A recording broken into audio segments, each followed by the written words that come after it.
तो ये सोनू सूद जी का जो ड्राइंग है, क्योंकि मैंने हेयर और जो फेस है तो फेस की मैंने दूसरे पार्ट में अपलोड कर दिया है। तो आप लोग देखना चाहते हो तो इस वीडियो के बाद देख लीजिए उस ड्राइंग को।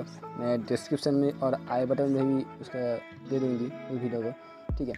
तो अभी जो इसको करूँगी, मैंने जो टी शर्ट है जो कि क्लॉथ है तो उसी को मैं करूँगी। ज़्यादा से ज़्यादा मैंने आउटलाइन के पेंसिल जो कि 8B और 10B पेंसिल का यूज़ करूँगी, क्योंकि जो क्लॉथ है उसको ज़्यादा से ज़्यादा डार्क एरिया है, तो 8B और 10B पेंसिल ज़्यादा से ज़्यादा डार्क होती है, तो इसलिए मैंने डार्क शेडिंग करके तो ड्राइंग को मैं करूँगी, ठीक है। और जो बैकग्राउंड की जो बात है, तो बैकग्राउंड के मैं वाइट ही रख दूँगी, कोई भी कलर नहीं करूँगी। जो कि रेफरेंस पिक्चर में जो कलर है तो उसी कलर में नहीं करूँगी, क्योंकि मुझे वाइट ही रख देना अच्छा लगती है, तो मैंने इसलिए वाइट ही रख दी थी, ठीक है।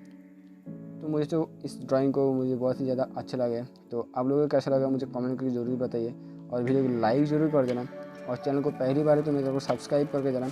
ये आर्ट चैनल है, मैं हर दिन एक ना एक आर्ट रिलेटेड वीडियो लेके आती हूँ, ठीक है। तो देखते रहे आप लोग इस ड्राइंग को लास्ट तक।